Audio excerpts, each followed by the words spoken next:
दोस्तों drama serial मन अति सुंदर की आने वाली एपिसोड होने वाली है बहुत ही मज़ेदार और सस्पेंस से भरी हुई।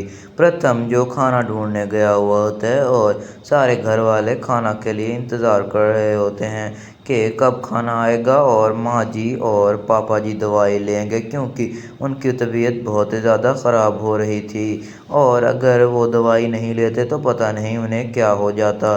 जिस वजह से राधिया और प्रथम चोरी छुपे बहुत मुश्किल से खाना ढूंढ तो लेते हैं लेकिन वो बाहर आ रहे होते हैं और ऊपर से उन्हें वो देख लेता है कट्टा। और कट्टा जैसे ही उन्हें देखता है तो वो प्रथम को कहता है रुक जाओ वहीं पर। प्रथम कहता है मैं नहीं रुकने वाला। और फिर राधिया पीछे से आकर कहती है प्रथम सर आप चुप रहें, मैं इसे धक्का देती हूँ और फिर आप इसे ऊपर से दबोच लेना।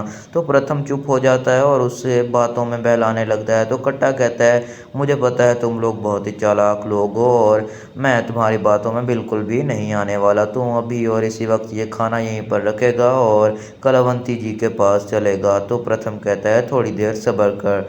और ऊपर से राधिया आ जाती है और वो उसे धक्का देती है। जैसे ही वो उसे धक्का देती है तो कट्टा की पिस्टल चल जाती है और फिर उससे आवाज़ आता है जो सुनकर कलावंती बहुत परेशान हो जाती है और वो भागती है कि पता नहीं क्या हो गया है।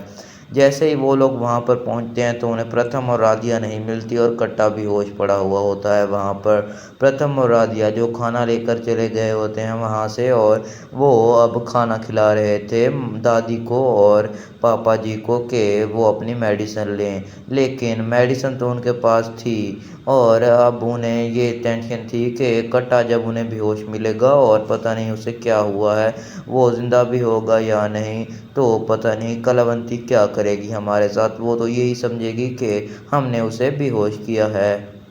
कलावंती कहती है अपने भाई मोंटू को कि मुझे पता था इन्हें कागजात मिल गए हैं इसलिए इन्होंने ये हरकत की है और ये सिर्फ कट्टा की वजह से डरे हुए हैं और अब तो उसे भी इन्होंने मार डाला और अब पता नहीं हट्टा किस हालत में होगा।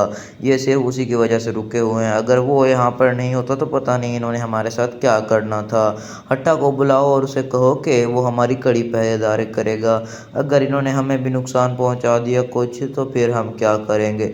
दूसरी तरफ प्रथम जो ढूंढ रहा होता है कागजात अब चोरी छुपे और उसे वो पेपर मिल ही नहीं रहा होता कि पता नहीं मामी जी ने वो पेपर कहाँ किया था। और दूसरी तरफ जब मामी जी को याद आता है कि वो पेपर कहाँ है वो प्रथम को फ़ौरन बुलाती हैं और कहती हैं कि जाओ मैंने वो पेपर सीढ़ियों के बीच में छुपाया था वहीं पर जब हम आ रहे थे और इसी वजह से मैंने भूल गई थी कि मैंने पेपर कहाँ रखा। जब ये बात सुनता है प्रथम तो वो भागा भागा जाता है और पेपर ढूंढने के लिए वो वहाँ से पेपर निकालने जा ही रहा होता है कि ऊपर से कलावंती पहुँच जाती है। वो कहती है कि मैं तुम्हें कहा भी था कि तुम घर से बाहर रहो। प्रथम कहता है कि हमारी दादी की तबीयत बहुत ज़्यादा ख़राब हो रही थी और उन्हें अब मेडिसिन लेनी थी अपनी। आपने खाना तो नहीं दिया लेकिन अब उन्हें मेडिसिन तो लेनी थी जिस वजह से मैं पानी लेने आया हुआ था और मेरा कोई भी और इरादा नहीं था, मैं सिर्फ पानी लेकर जा रहा था। जब ये बात सुनती है कलावंती तो कहती है तुम हट्टा के सामने आ गए और हट्टा ने कुछ भी नहीं कहा तुम्हें। तो वो कहता है वो तो वहाँ पर मौजूद ही नहीं था, पता नहीं वो कहाँ पर घूम फिर रहा है। लेकिन कलावंती को तो पता था कि हट्टा बहुत ही ज़्यादा सख्त है और वो वहाँ से हिलने वाला भी नहीं था जब तक मैं उसे ना कहती। और प्रथम ये बात सुनकर बहुत ही ज़्यादा परेशान हो जाता है कि मैं उससे चोरी आया हूँ, उसे पता ना चल जाए कहीं कलावंती को। लेकिन कलावंती को ये बात बिल्कुल भी नहीं पता चलती और वो चुप कर चली जाती है। वो सोचती है कि हट्टा वो भी तो इंसान है, बेचारा थक गया होगा और कहीं चला गया होगा। लेकिन फिर उसे ढूंढने के लिए कहती है, वो अपने बेटे को कहती है कि उसे कहो कि वो हमारी पहरादारी करेगा। मुझे इन लोगों पर बिल्कुल भी यकीन नहीं है, ये कब क्या कर डालें इनका कुछ पता नहीं। जब ये बात करती है कलावंती तो उसका बेटा कहता है ठीक है मैं कहता हूँ उसको और हम अब इनसे बच कर रहेंगे क्योंकि अब हमें डर है कि कहीं ये हमें नुकसान ना पहुंचा दें कोई। और इन्होंने कट्टा का क्या हाल किया है, वो तो अब तक बेहोश ही पड़ा है, पता नहीं वो जिंदा है कि मर गया। तो प्रथम वो कागजात ढूंढ लेता है और वो वापस ही जा रहा होता है कि कलावंती कहती है तुम अभी तक गए नहीं, तुम तो जा रहे थे उस वक्त ही। प्रथम कहता है नहीं मैं जा ही रहा था, बस मुझे खुद को प्यास लग गई थी इसीलिए पानी पी रहा था। तो कलावंती कहती है तुम्हें पानी पीना हो तो तुम कट्टा को कह देना लेकिन तुम्हें खाने के लिए कुछ भी नहीं मिलने वाला। कट्टा को अब तुम लोगों ने पता नहीं क्या किया है। प्रथम कहता है कट्टा को हमने कुछ भी नहीं किया, बस वो तो खुद ब खुद ही बेहोश हुआ पड़ा है, हमें क्या पता कि उसे क्या हुआ है, हम तो घर में ही नहीं थे, पता नहीं उसे क्या हुआ और उसकी हालत का जिम्मेदार कौन है। तो कलावंती कहती है कि तुम्हें जो कुछ भी चाहिए हो कट्टा को बोल देना, लेकिन खाने के लिए तुम्हें कुछ भी नहीं मिलने वाला और ना ही तुम्हें खाने के लिए कुछ मिलेगा, चाहे तुम जो भी कर लो। प्रथम कहता है कि मुझे पता है और हमें खाने के लिए कुछ चाहिए भी नहीं, मैं तो बस दादी की दवाई के लिए लेने आया था पानी, ताकि दादी अपनी दवाई ले सकें। और कलावंती ये बात सुनती है तो वो कहती है कि अब हमें इनसे तमीज़ से पेश आना होगा, क्योंकि इनके पास वो पेपर्स मौजूद हैं और कहीं ये उनको लेकर वकील या पुलिस को ना ले आएँ और फिर वो हमें घर से निकाल ना दे। तो उसका बेटा कहता है कि हमारी समझदारी अब इसी में है कि हम इनसे तमीज़ से बात करें और इनके साथ तमीज़ से रहें। कलावंती कहती है हाँ तुम ठीक कह रहे हो, लेकिन मैं क्या करूं, मैं अपने गुस्से पर काबू ही नहीं कर पाती।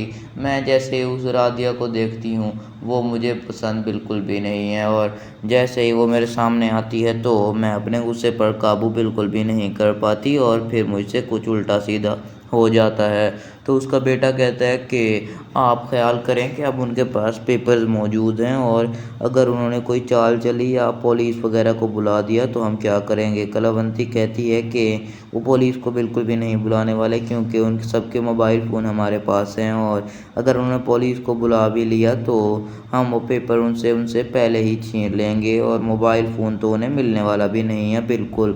कलावंती ये बात कहती है तो उसका बेटा कहता है कि वो लोग हमसे बहुत ज़्यादा चालाक हैं और वो हमारे हाथ बिल्कुल भी नहीं आने वाले। जब उसका बेटा ये बात करता है तो कलावंती कहती है कि चाहे जो भी हो जाए, मैंने इन जैसों को अपने जेबों में रखा हुआ था अब तक और वो मेरा कुछ भी नहीं बिगाड़ सकते। उसका बेटा कहता है कि माँ हमारी समझदारी इसी में ही होगी कि हम इनसे तमीज़ से बात करें और तमीज़ के साथ रहें अब इनके साथ।